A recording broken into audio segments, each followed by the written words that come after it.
What's the police department's relationship with Occupy?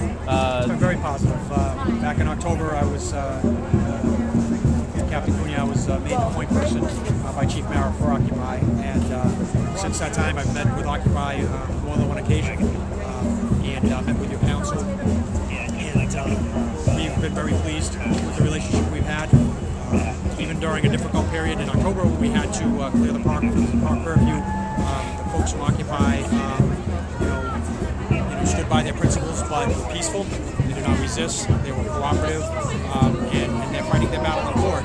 They didn't, take it personal against the officers, and they were actually very cordial with the officers, and even spoke up on behalf of the officers at times when, the officers were being verbally provoked, if you will, by some other folks that were here, that not necessarily part of Occupy. And so that didn't go unnoticed. Occupy has been very good. It has indicated that they want to have a very positive relationship with the police. And again, it goes even back to the early days when Foot Race for the Fallen, which raises money for the Police Athletic League, was going to be taking place in this park. And at the same time, Occupy was planning on coming here to occupy this park, Veterans Park.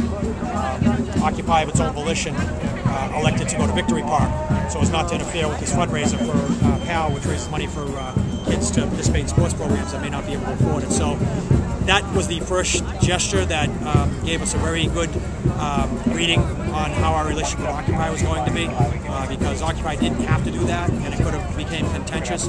It didn't because of what they did. And then even during that race, I saw Occupy, a couple of members from Occupy helped the police set up barricades for the race.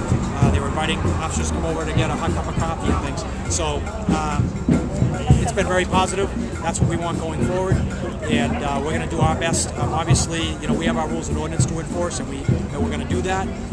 But as indicated today with this issue that came up today, a lot can be accomplished through compromise, and that's going to be our approach going forward. And we don't.